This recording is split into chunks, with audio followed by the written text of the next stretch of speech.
Today we're going to make some garlic and Parmesan cheese focaccia bread. How did I say that? Did I do that good? Focaccia. Focaccia bread. Well, you'll get the idea. We're going to start out with 1 1/3 cups of warm water, and this is 110 degrees. And to that I'm going to add 2 teaspoons rather, of sugar, and 1 packet of instant yeast.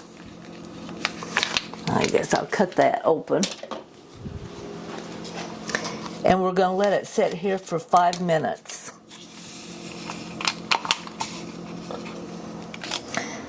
And to my yeast mixture, I'm going to add 1 teaspoon of sea salt. Now you want sea salt because it is a larger grain and it makes a big difference then in your bread.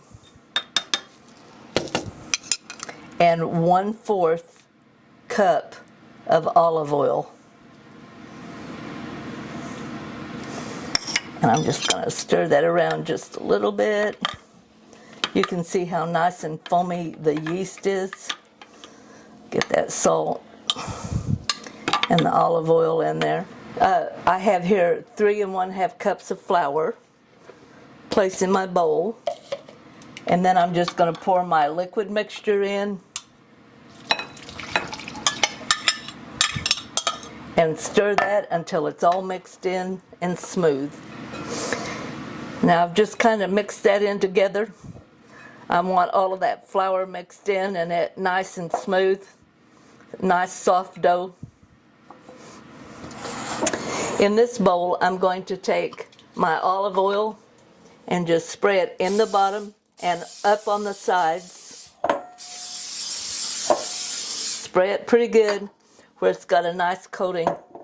I'm going to put my bread in there, turn it over, put a damp cloth over it, and then mine will go into my bread proofing on my stove.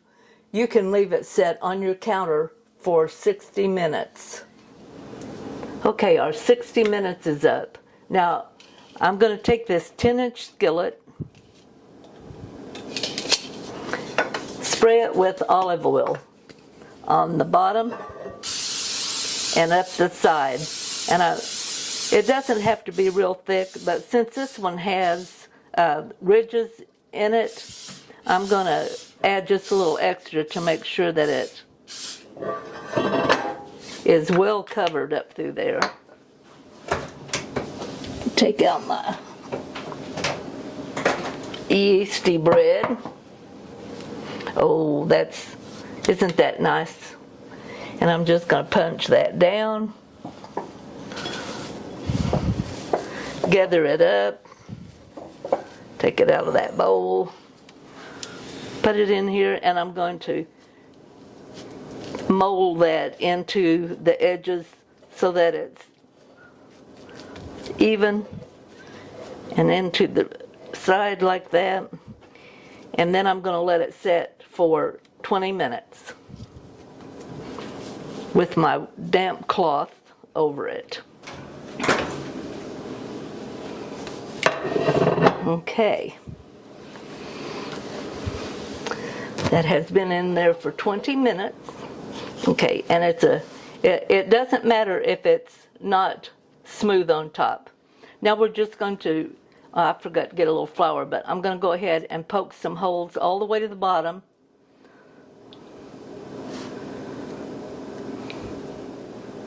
And what that helps do is get your olive oil and your flavoring down into the bread. I have here 2 tablespoonfuls of olive oil, and to that I'm going to add 1 teaspoon of minced garlic. And I'm going to drain that a little bit. I don't want it to be oily. And I'm just going to stir that around in there a little bit. And I'm going to brush that on the top and kind of push it down into those holes. Now I don't want the holes to be filled up with the oil. I just want a little dab down in there with the garlic. Okay, and we've got that there.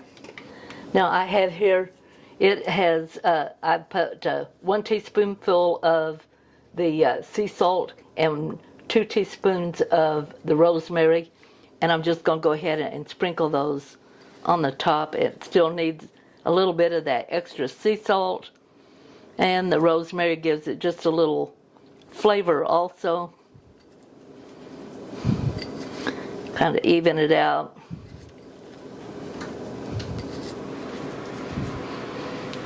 And I'm going to also add just enough.